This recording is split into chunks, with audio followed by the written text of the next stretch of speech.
Hey everybody, it's Keith with BobsCNC, and I'm here today with my best friend Robert. And I am here with my best friend Keith. Don't say anything about the stool. Don't.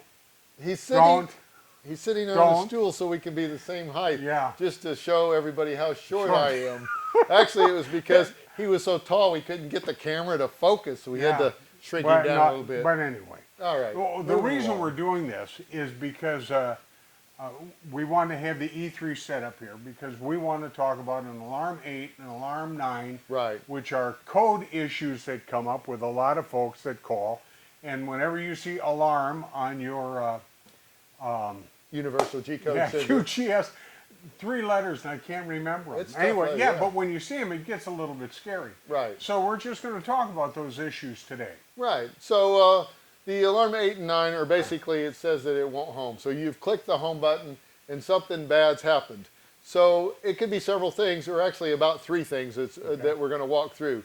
So the first thing that it could happen is if you click the home button and you hear a motor sounding and it sounds like it's turning, but you're looking at the machine and nothing's moving, then probably what's happened is there's a couple of set screws right here in the bottom of this aluminum coupler and they're not tight. So the stepper motor is turning, but the aluminum coupler is sitting still, so it's just turning inside there, and you can't really see it, so you can't tell. So you might want to look real close in here and see if you can see if the stepper motor is turning. And part of that, though, that I thought you were going to touch on, and maybe this is so basic you don't need to think about it, but in terms of diagnosing the problem, as soon as you home your machine, the very first axis that's going to home is going to be the Z-axis. Always, yes. Yeah, so this is where you're going to begin seeing if you have a problem. If you're hearing the motor, that's okay. That's absolutely. Go ahead. Good point. Sorry. Good to point out. Well, you had already told me about that.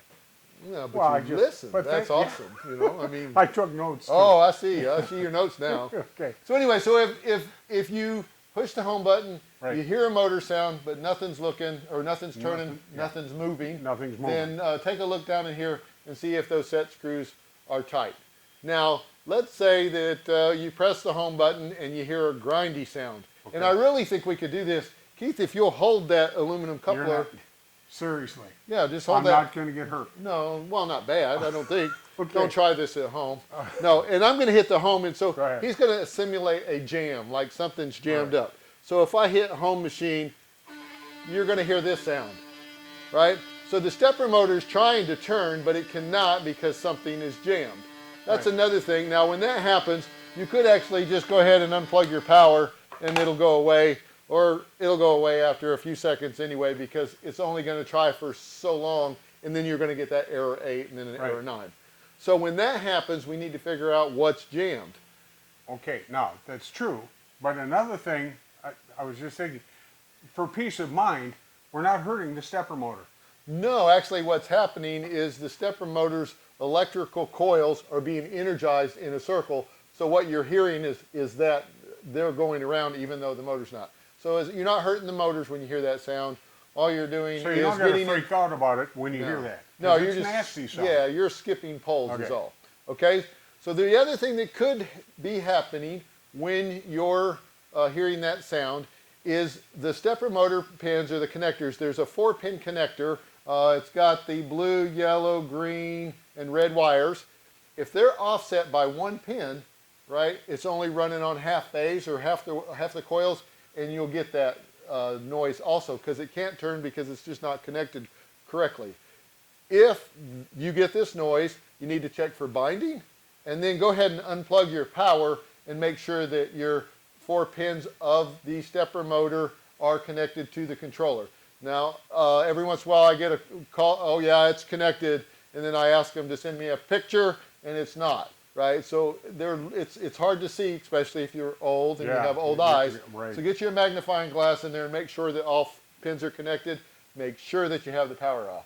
Right. Okay, so the next thing that could happen is you don't actually have power to the controller itself, okay? Right. So if you'll notice, Keith has got it unplugged here, right? So you can notice that I can slide this back. Now as he plugs that in, watch what happens. It's locked. This is what you're going to want to see, right?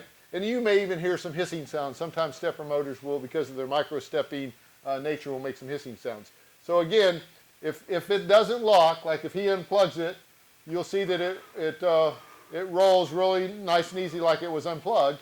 Then you do not have power to the controller. Now what you need to do is do exactly what he does. Check at this connection, because this one could be bad, right? That it's not all the way in. Right. Make sure that your outlet's got power. Right. Sometimes you have a GFI circuit and it blew and you just didn't notice it. Correct. And also another thing is on the back where the 12 volts go into the controller on the blue terminals. Make sure that those wires are also tight and secure. Just a hint for that, or something that's necessary. Before you do that, make sure you unplug the power, because if you do have 12 volts and it's intermittent, you can blow the fuse.